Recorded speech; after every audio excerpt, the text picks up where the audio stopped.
Some athletics now. Founding head coach of the MVP track and field club, Stephen Francis, says fellow coach David Riley has failed to address his criticisms as he continues on the offensive against the Jamaica Athletics Administrative Association.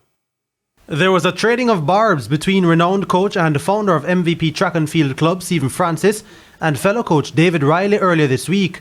It started when Francis, in an interview with Sportsmax, took aim at both Riley and ISA President Keith Wellington, saying they should be removed from the J3's technical committees while questioning their knowledge about senior athletics. Riley responded by defending his credentials and had his share of strong words for Francis. But in an interview with TVJ Sports, Francis says he was not attacking Riley's coaching competences.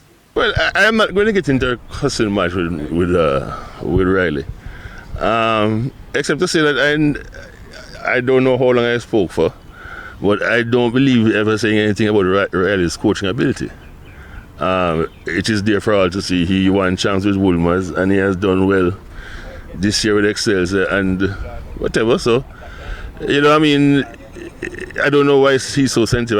I commented on his ability to lead the technical committee of the J3s when it comes to senior athletics. He says the central point he made was still not addressed. And from what I've been told, because I didn't really see it, that he did not address that issue, except to say that my brother is on the selection committee, but Mr. Riley being a Wolmer's boy should understand there's a difference between the technical committee and the selection committee.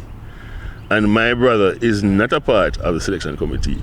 And the selection committee only does its job within the guidelines of policies set by the J3s, of which Mr. Riley appears to be a very senior member, because he is one of the persons who put in the offending rule for the world relays. It stems from the non-qualification of the nation's men's 4x400 meter relay team for the Paris Olympics after a number of the country's more accomplished quarter-milers didn't feature at World Relays, the main qualification event. So he compiles a team in April of 46 people to go to run the 4x4. Most of them have never gone any faster than that.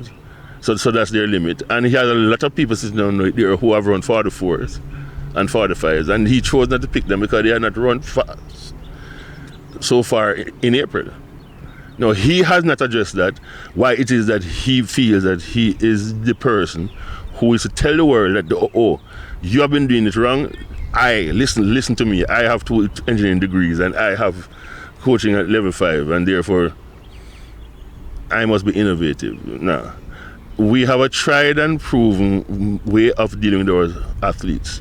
The J3s is currently in the process of making one last effort to qualify the nation's men's 4x400 meter team for Paris, organising a special mile relay event for next week Sunday's 4th and final day of the national trials.